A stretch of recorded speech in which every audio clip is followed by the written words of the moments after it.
The Texas Department of Criminal Justice is behind on paying some employees overtime. One former employee tells us they've been waiting more than 6 months for hundreds of dollars. They were never paid. Thanks so much for joining us. I'm Jennifer Sanders. And I'm Daniel Marin. Our Jayla Washington looked into what's going on and found out why taking legal action could be difficult for employees who are waiting to be paid.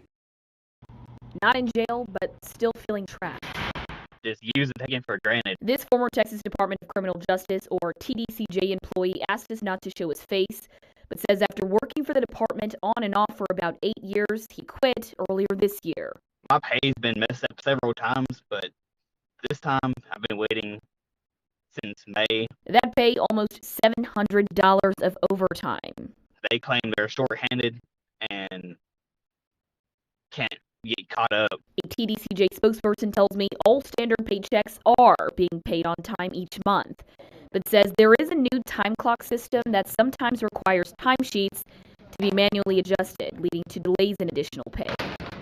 TDCJ says it processes payroll for 31,000 employees all across the state, and that they're now looking into how many employees are still owed money and how much the agency owes them. The big question here, is this legal? The short answer is this is not legal.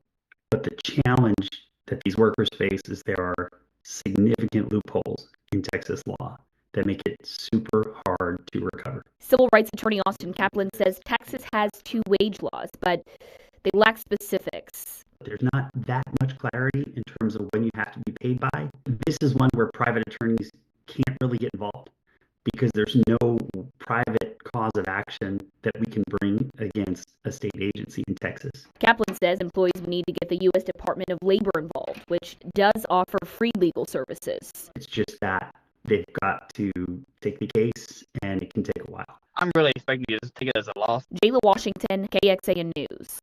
And it's not clear how long it will take TDCJ to pay all employees money they're owed, but the agency says it is, quote, actively working to improve its timekeeping system, procedures, and employee training to minimize these issues and streamline the payroll process.